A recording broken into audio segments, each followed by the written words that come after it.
आज तक हमने मॉडर्न कार्स और मॉडर्न बाइक्स की बात करी है, लेकिन आज इस वीडियो के माध्यम से आज हम अपने बीते टाइम के कुछ पलों को महसूस करेंगे। यहाँ कुछ ऐसे स्कूटर और मोटरसाइकिल की बात होगी जो हमेशा से बेमिसाल रहे हैं, और अगर आप 80s या 90s के बॉर्न हैं तो इसमें से किसी न किसी स्कूटर या बाइक पे आप स्कूल जरूर गए होंगे। तो यहाँ पहले नंबर पे है काइनेटिक होंडा। इसको इंडियन कंपनी काइनेटिक और जापानीज कंपनी होंडा ने मिलकर डेवलप किया था। ये पहला स्कूटर था जिसमें इलेक्ट्रिक स्टार्ट यानी सेल्फ स्टार्ट और सीवीटी गियरबॉक्स आता था। इसमें 98 सीसी का 2 स्ट्रोक पेट्रोल इंजन लगा हुआ था जो 7.7 bhp की पावर और 9.8 न्यूटन मीटर का टॉर्क प्रोड्यूस करता था। 1994 में लॉन्च होने के बाद 1998 में जब काइनेटिक और होंडा कंपनी अलग हुए तो इसको अकेले काइनेटिक कंपनी ने इंडिया में सेल किया, और 2008 में फिर काइनेटिक को महिंद्रा ने एक्वायर करके कंटिन्यू किया। लेकिन अब ये स्कूटर आना बंद हो गया है। नंबर 2 पे है ये स्कूटर बजाज प्रिया। इसको तो 2008 तक कॉलेज जाने के लिए मैंने भी यूज किया है। अब क्योंकि 80s और 90s के टाइम पर लोग स्कूटर लेना ज्यादा पसंद करते थे, इसीलिए बजाज चेतक और बजाज प्रिया लोगों का फेवरेट हुआ करता था। 1975 में लॉन्च होने वाला बजाज प्रिया एक्चुअली बजाज 150 पे बेस्ड था, और इसका 150 सीसी का इंजन 6.3 bhp की पावर और 10.7 न्यूटन मीटर का टॉर्क जनरेट करता था। जहां इसकी टॉप स्पीड 80 kmph होती थी, वहीं इसका माइलेज भी 45 किलोमीटर पर लीटर का हुआ करता था। उस टाइम पे बजाज प्रिया लेने के लिए 3 से 4 साल का वेटिंग पीरियड होता था। बाद में इसको 1992 में डिसकंटिन्यू कर दिया गया था। जैसे इंडियन मार्केट में स्कूटर बनाने के लिए बजाज बहुत फेमस हुआ करता था, वैसे ही LML भी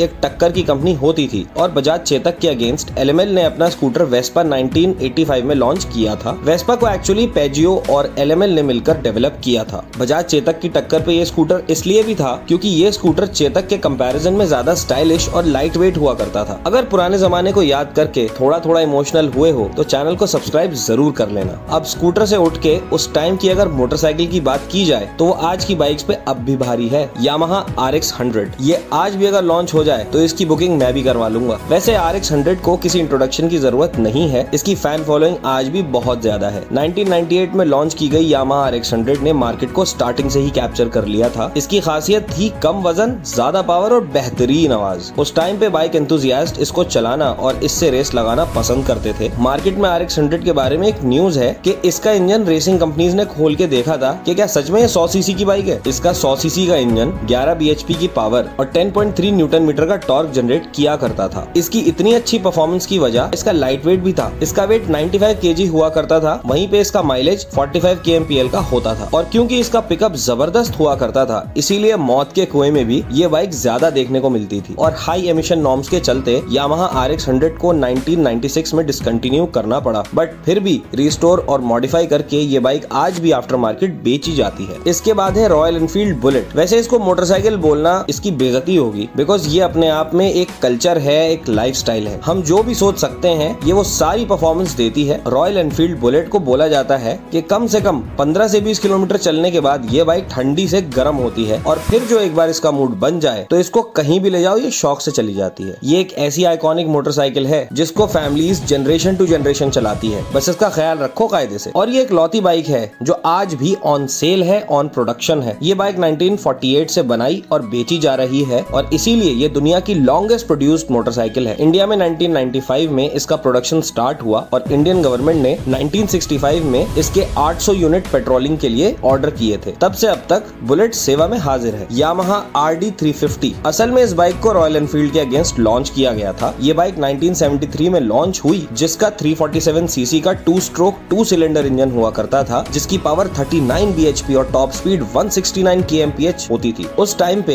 एक 2 स्ट्रोक इंजन में पेट्रोल के साथ 2T ऑयल भी डलवाना पड़ता था, लेकिन इसका इंजन 2 स्ट्रोक होने के बावजूद भी फ्यूल इंजेक्शन पे बेस्ड था, जिस वजह से इसमें 2T नहीं डलवाना पड़ता था। इसके फ्यूल इंजेक्शन होने की वजह से उस टाइम में ये बाइक पावरफुल और रेडी टू रेस हुआ करती थी। यामाहा RD 350 ने सेल्स मार्केट को ज्यादा नहीं पकड़ा, लेकिन फेमस बहुत हुआ करती थी। यहाँ 3 बाइक्स और भी थी जो शहर में कॉमनली देखने को मिला करती थी। मतलब अगर कोई स्कूटर नहीं लेना चाहता था और यामाहा की RX 100 या रॉयल एनफील्ड बुलेट भी नहीं ले सकता था, तो ये बाइक्स एक अच्छा ऑप्शन बन जाती थी। Hero Honda CD 100, hero Honda की स्प्लेंडर और TVS की समुराई, ये तीनों बाइक्स उस टाइम की हाईली डिमांडेड बाइक्स थी, जिसमें से स्प्लेंडर आज भी सेल्स के मामले में बहुत ज्यादा बेची जाने वाली मोटरसाइकिल है। ये तीनों बाइक 100 सीसी वाले सेगमेंट की माइलेज मशीन हुआ करती थी। अब क्योंकि ना ज्यादा फास्ट ना ज्यादा स्लो और अच्छा माइलेज भी ऑफर करती थी, ये बाइक्स मार्केट में काफी टाइम तक टिकी रही। एक अच्छा पैकेज होने की वजह से CD 100, समुराई और स्प्लेंडर स्प्लेंडर किसी ना किसी घर में पापा या चाचा के पास देखने को मिल ही जाती थी। अब सबसे लास्ट में एक ऐसी टू व्हीलर जो ना बाइक थी और ना स्कूटर, लेकिन काम बखूबी करती थी। जैसे आज फीमेल्स में स्कूटी बहुत पॉपुलर है, तब की लेडीज में काइनेटिक की लूना बहुत पॉपुलर थी। ये पेजियो की सियाओ मोपेड की ऑफिशियल कॉपी थी, जिसको काइनेटिक ने यूएसए मार्केट में 35 सीसी के इंजन में और 1972 में इंडिया के मार्केट में 50 सीसी के इंजन ऑप्शन के साथ लॉन्च किया था। ये एक अच्छा माइलेज निकालने के साथ साथ